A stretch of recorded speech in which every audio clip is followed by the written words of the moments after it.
Oi, gente. Então vamos continuar, nossas aulas sobre estruturação do artigo científico. E hoje eu vou comentar algumas coisas sobre o tópico que eu acho que é o mais importante do trabalho de vocês, que é o trabalho propriamente dito, que nós vamos chamar de revisão de literatura. Ou, vocês podem colocar como referencial teórico, mas vamos utilizar o termo revisão de literatura para uniformizar. Aqui, uma artezinha, mostrando todo o nosso caminho, para o sucesso, passando por muita leitura, muito cansaço. Nós temos que abraçar mesmo a leitura, ler bastante, pesquisar bastante, para no fim, com o nosso trabalho pronto, conquistarmos a tão sonhada formatura, o nosso tão sonhado diploma. Eu vou falar aqui alguns tópicos em relação aos aspectos tipográficos e formatação propriamente dita do trabalho. Algumas coisas eu já comentei. O próprio modelo de artigo que eu enviei para vocês está formatado dessa forma, mas muitas vezes a gente mexendo lá, escrevendo no nosso trabalho, a gente desformata ele, Então, só para a gente relembrar e sempre prestar atenção nesses aspectos de formatação. Eles são chatos, muitas vezes, muito chato sair formatando trabalho, mas são importantes. A formatação do trabalho mostra o zelo, o cuidado que nós tivemos na elaboração do nosso trabalho científico. Não é só a escrita estar boa, as fontes de pesquisa serem de peso, serem de referência, mas o aspecto de formatação, o aspecto visual, toda essa questão estética do trabalho também conta bastante, E também ela é pontuada, ela é levada em consideração na hora de corrigir o trabalho. Então, em relação às margens, superior e esquerda 3, inferior e direita 2, sempre dessa forma, tá bom? Aqui, eu coloquei, dependendo do tipo de office que vocês estão usando, onde encontrar isso vai ser sempre em margens, Vai ser retrato, é claro, superior e esquerda 3, inferior e direita 2. Mesma coisa nesse outro tipo aqui de office. Superior e esquerda 3, inferior e direita 2. Em relação às citações, nós já vimos como referenciar, tem uma aula na sala de aula de vocês só sobre isso. E uma coisa que eu vi que muitos de vocês ficaram em dúvida, quando eu coloco assim, inserir a citação, pessoal, é o autor e o ano. A gente usa dessa forma. Eu até vou mudar a minha forma de corrigir lá, vou colocar citação, entre parênteses, autor e ano, quando eu sentir necessidade. Mas nós também utilizamos esse termo citação, a própria escrita do texto. Então, a citação ela pode ser direta, ou seja, a citação direta é aquela a qual eu escrevo exatamente igualzinho à minha fonte de origem. E de antemão, eu já adianto uma coisa para vocês. Evitem as citações diretas. Guardem as citações diretas para referências à letra de lei, à jurisprudência, a esse tipo de informação que muitas vezes, se eu fizer como citação indireta, isso pode comprometer o sentido ali da oração, o sentido daquilo que o autor original quis dizer. Tá? Então, de preferência, utilizem a citação indireta, que eu vou comentar daqui a pouco. Então, a citação direta, novamente, é aquela que eu escrevo igualzinho ao autor original. Quando ela é curta, ou seja, até 3 linhas, eu vou escrevê-la durante o próprio parágrafo, sempre entre aspas, tá? E quando ela for longa, com 4 linhas ou mais, eu vou fazer o recuo do parágrafo com 4 centímetros para a direita. E nesse caso, na citação direta longa, quando eu faço o recuo, a fonte vai ser 10, tamanho 10, Aqui eu coloquei Arial, mas na instituição pode ser Times ou Arial. E o espaçamento entre linhas vai ser simples ou 1. Diferente do texto, do restante do texto, no qual a fonte ela é tamanho 12 e o espaçamento entre linhas é 1,5, tá certo? Então, novamente, em citações diretas, fonte 10, espaçamento simples, recuo de 4 centímetros para a direita, quando a gente está falando de citações diretas longas, que são aquelas com 4 linhas ou mais. Menor do que isso, eu vou escrever durante o texto mesmo, separando a citação direta entre aspas. Uma observação que eu quero fazer aqui é que, na citação direta, quando eu vou colocar o autor, o ano é a página. Na citação direta, é obrigatório colocar a página, o que já não acontece com a citação indireta. Então, já falando em citação indireta, a citação indireta é aquela na qual eu vou pegar aquele texto, vou interpretá-lo e vou escrever com as minhas palavras. Ou seja, eu vou parafrasear aquele texto original. De preferência, utilizem citações indiretas, tá bom? E aqui eu coloquei, né, não é obrigatório colocar a página. Então, para as citações indiretas, colocar somente o autor e o ano. Outro tipo de citação que pode aparecer é citação de citação, que é aquele famoso APUD, né? Que eu não tenho o texto original, eu quero uma citação que um outro autor colocou sobre um terceiro autor, do qual eu não tenho o trabalho original, então eu posso citar, colocar o APUD. Tentem não utilizar muito essa questão do APUD. Deixa eu aqui. Então, o APUD vai ser utilizado quando eu vou fazer uma citação da citação. Então, vamos ver esse exemplo aqui, ó. Ponce, 1982, citado por APUD, significa citado por Silva, 1994, falou aí alguma coisa. Então, se eu não tenho o trabalho de Ponce, mas eu tenho de Silva, que citou Ponce, eu posso utilizar esse APUD. Aqui eu coloquei citado por, só para colocar o que é que significa o termo APUD, mas no texto você vai utilizar APUD, tá? O APUD, ele vai em letra normal mesmo, não é itálico. Antigamente era em itálico, hoje já não é mais. E uma coisa também que eu sugiro para vocês é não utilizar muito o APUD, tá? Só se for uma referência que você não tenha em mãos que seja muito importante. Daí você utiliza o APUD, mas tentem evitar, busquem sempre as fontes que vocês irão utilizar no texto sem lançar muito mão desse APUD. Porque o que acontece? Muitas vezes o autor, né, a pessoa que está escrevendo o trabalho, vamos supor que tenha só esse Silva. O Silva citou um monte de autores diferentes e ele sai colocando tudo na forma de APUD. Aí fica errado, tá? Isso aí também eu vou verificar na correção de vocês. Porque aí, no fim das contas, se eu só peguei Silva e citei só os trabalhos que Silva citou na forma de APUD, eu só vou ter uma referência, que é o Silva. Tá? E aqui eu quero mostrar uma coisa para vocês, ó. Durante o parágrafo, na escrita do texto, o autor só vai a inicial em maiúsculo, o ano entre parênteses, e aqui é a citação indireta, então não tem a página.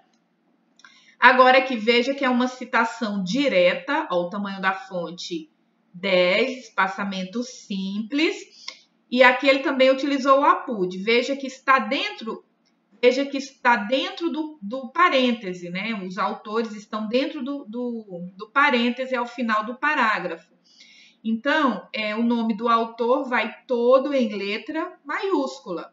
Então, Barreto, 1990, citado por APUD, né? Souza, 1991, página 183.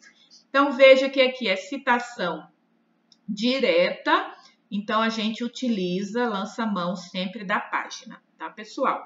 Então, tá aí a citação da citação, que é o APUD, mas tentem evitar isso no texto, só se for extremamente necessário. Vamos voltar aqui. Certo. Então, aqui eu só estou mostrando uma citação direta curta, ó. Vai ser a transcrição literal, né, do autor original. Então, as características da educação militar compartilhada pelos homens e mulheres espartanas. Veja que está entre aspas aqui a citação direta. Essa citação direta, né, foi retirada do Ponce. Veja que está no final do parágrafo, entre parênteses, dessa forma, todo o autor, todo o nome do autor vai em letra maiúscula, o ano e a página, por ser uma citação direta. Citação direta, seja ela longa ou curta, eu vou inserir a página. Veja que o ponto final aqui vem depois de tudo. Eu não vou colocar o ponto final antes do parêntese, depois, tá, pessoal? Quando terminar de escrever tudo. Aqui eu tenho uma citação direta maior, uma citação direta longa, com mais de 3 linhas. Veja o recuo de 4 centímetros à direita, a fonte tamanho 10, ó, em comparação ao texto aqui em cima, que está tamanho 12. O espaçamento simples ou espaçamento 1 entre linhas. E eu tenho no final o nome do autor, entre parênteses, em letra maiúscula, o ano e a página, por ser uma citação direta.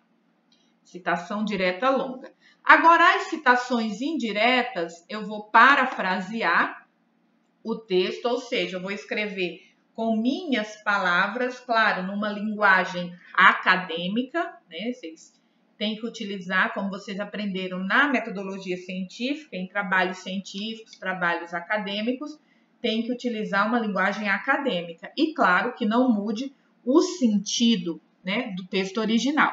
Veja que aqui está no início, né, tá durante a frase, né, o parágrafo, só inicial em maiúsculo e entre parênteses o ano. É citação indireta, não precisa se colocar a página.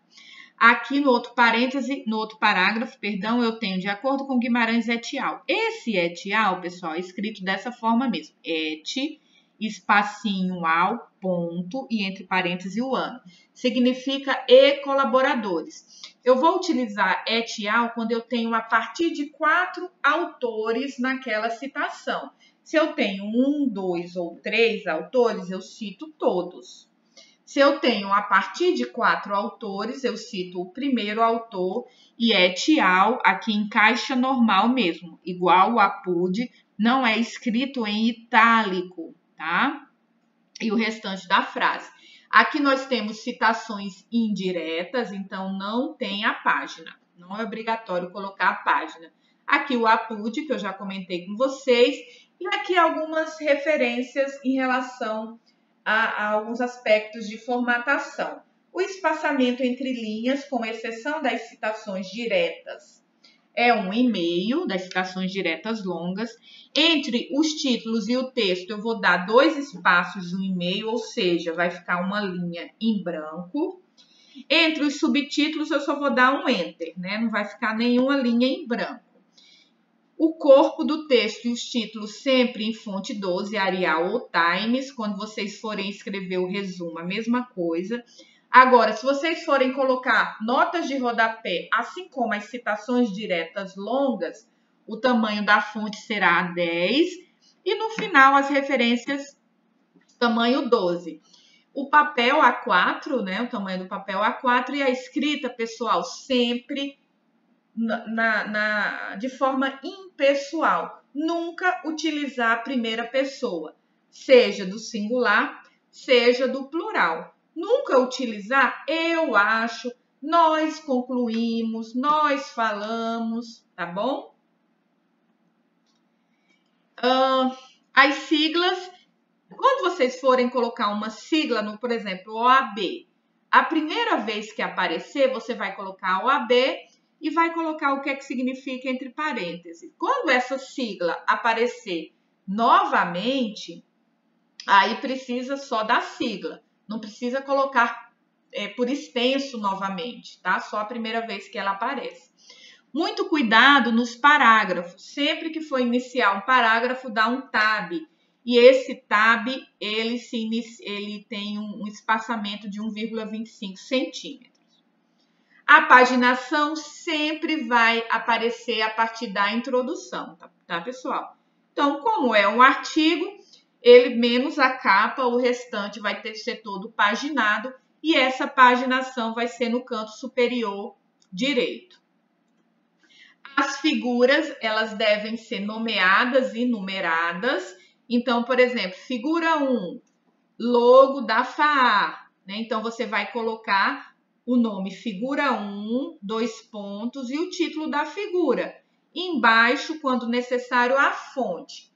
Abaixo da figura, essa fonte é como se fosse a citação, o autor e o ano, de onde você tirou essa figura.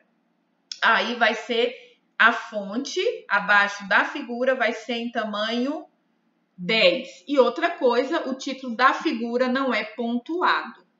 Uma observação importante é em relação às tabelas e quadros. Elas também vão ser numerados, também vão ter que aparecer a fonte embaixo aqui. Veja que a fonte está em tamanho 10, só faltou o ano.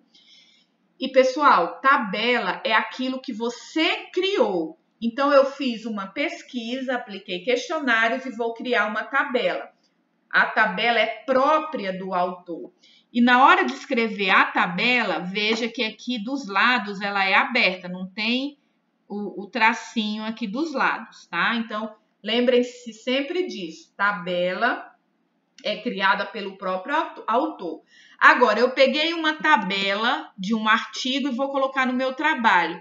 No seu trabalho, essa tabela vira quadro, porque não foi você que fez, você pegou pronto de outro autor. O quadro é diferente. O quadro ele vai ter que aparecer fechado aqui do lado. Mesmo que seja uma tabela no artigo, no livro, enfim, no trabalho original. Para você vai virar quadro, tá certo? Então, vamos sempre lembrar disso. Tabela é aquilo que eu crio, as margens do lado aqui vão ser abertas e quadro é uma coisa que eu pego pronta. Ela vai ser toda fechada. Tabelas e quadros também são numerados, assim como a figura, e numerações independentes. Então, eu vou ter uma numeração, se eu tenho duas tabelas, a primeira que aparece é a tabela 1, a segunda tabela 2. Se eu tenho 3 quadros, quadro 1, quadro 2, quadro 3. Não vou misturar a numeração de tabelas e quadros, elas são independentes. Assim como nas figuras, os títulos vão aparecer em cima, em tamanho 12, e a fonte embaixo em tamanho 10. Desse jeito aqui, fonte, 2 pontos, de onde eu peguei e o ano. E essas expressões etial, apud não serão em itálico, caixa normal. Ok, pessoal? Uma coisa que eu quero mostrar para vocês também é a sequência que vai aparecer, que irão aparecer os itens no artigo. Então, vocês já elaboraram a introdução. A introdução, o último parágrafo é o objetivo, seguido da metodologia. Agora, vocês vão elaborar a revisão de literatura. Essa revisão de literatura, pessoal, para quem não vai fazer pesquisa, seja em questionário, em banco de dados, ela vai ter que ter 12 páginas no mínimo. Vocês vão ter que me mandar essas 12 páginas agora? Não. Vocês vão me enviando e eu vou corrigindo. Para quem vai fazer pesquisa em questionário, em banco de dados, a revisão vai ter que ter no mínimo 5 páginas, tá? Por quê? Porque quem vai trabalhar com pesquisa de campo, questionário, banco de dados, vai ter que escrever resultados de discussão.